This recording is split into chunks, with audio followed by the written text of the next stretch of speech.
yaitu pembelajaran berdiferensiasi. Pembelajaran berdiferensiasi adalah pendekatan pengajaran yang berfokus pada keberagaman kebutuhan belajar siswa. Guru menyesuaikan strategi pembelajaran, materi, proses, dan produk akhir berdasarkan kemampuan, minat, gaya belajar, serta kesiapan masing-masing siswa. Apa saja ciri-ciri pembelajaran berdiferensiasi? Ciri-ciri pembelajaran berdiferensiasi. Yang pertama, penyesuaian berdasarkan kesiapan siswa.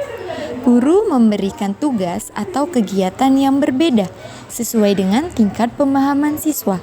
Siswa yang memerlukan dukungan tambahan akan diberikan bimbingan yang lebih mendalam. Sementara siswa yang lebih cepat memahami materi diberikan tantangan tambahan. Kedua, penyesuaian berdasarkan minat.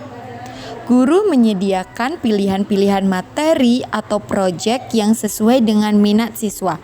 Hal ini dapat meningkatkan motivasi siswa karena mereka terlibat dalam topik yang menarik bagi mereka. Yang ketiga, penyesuaian berdasarkan gaya belajar. Pembelajaran bisa disesuaikan dengan berbagai gaya belajar, misalnya visual, auditori, atau kinestetik. Guru menggunakan metode yang beragam seperti video, diskusi, eksperimen, atau kegiatan berbasis proyek. Dan yang terakhir, fleksibilitas dalam produk pembelajaran. Siswa diberi kesempatan untuk menunjukkan pemahaman mereka melalui berbagai cara. Misalnya, siswa bisa membuat presentasi, menulis laporan, membuat video, atau karya kreatif lainnya. Dalam melaksanakan dan juga melakukan pembelajaran berdiferensiasi, tentunya ada hal-hal yang perlu kita lakukan untuk menyiapkan pembelajaran berdiferensiasi. Di sini ada 4 hal yang akan kami paparkan dalam hal-hal yang perlu dilakukan untuk menyiapkan pembelajaran berdiferensiasi. Yang pertama yaitu pemetaan kebutuhan siswa. Pada hal ini, guru perlu mengidentifikasi kesiapan, minat, dan juga gaya belajar siswa melalui asesmen awal, observasi, dan diskusi langsung dengan siswa. Kemudian, hal yang kedua yaitu menyusun rencana pembelajaran yang fleksibel. Guru harus merencanakan pembelajaran yang bisa disesuaikan dengan berbagai kebutuhan. Hal ini juga termasuk dalam menyiapkan beberapa metode pengajaran dan alat bantu yang bisa digunakan sesuai dengan kebutuhan masing-masing siswa.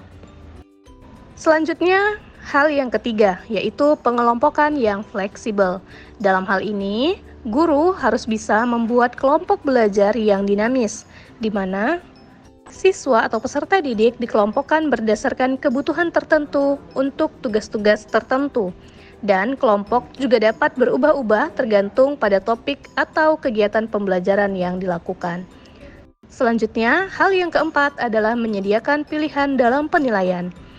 Guru perlu memberikan variasi dalam cara siswa menunjukkan pemahaman mereka. Dalam menunjukkan pemahaman peserta didik dapat melakukan tes, proyek, presentasi, atau tugas-tugas kreatif lainnya yang disesuaikan dengan gaya belajar dan kekuatan masing-masing siswa. Hasil diskusi ruang kolaborasi. Bagian konsep, hal baru yang kami temukan pada hasil diskusi ini, yang pertama adalah penerapan pembelajaran berdiferensiasi untuk melaksanakan pembelajaran sesuai dengan ketentuan siswa. Yang kedua adalah penerapan pembelajaran sosial emosional atau PSE untuk memberikan penguatan kepada siswa. Kemudian yang kedua adalah challenge. Tantangan baru yang kami temukan berdasarkan hasil diskusi adalah yang pertama mengaitkan konsep PSE dengan kearifan lokal di akhir pembelajaran. Yang kedua, cara menyikapi hasil pemetaan siswa yang tidak merata. Kemudian yang ketiga adalah connection. Pada bagian ini kami menemukan 3 poin. Yang pertama adalah memetakan kesiapan belajar atau readiness siswa dengan memberikan 3 soal sebelum memulai pelajaran.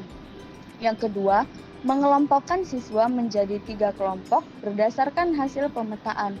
Yang ketiga, guru melakukan pembinaan pada kelompok yang baru dan akan berkembang dan mengkonfirmasi jawaban pada kelompok mahir. Yang terakhir adalah change. Perubahan yang akan kami lakukan jika kami menjadi seorang guru adalah dengan meminta pada kelompok yang sudah mahir untuk menjadi tutor teman sebaya atau peer teaching pada kelompok yang baru mau berkembang agar siswa terlibat aktif dalam pembelajaran.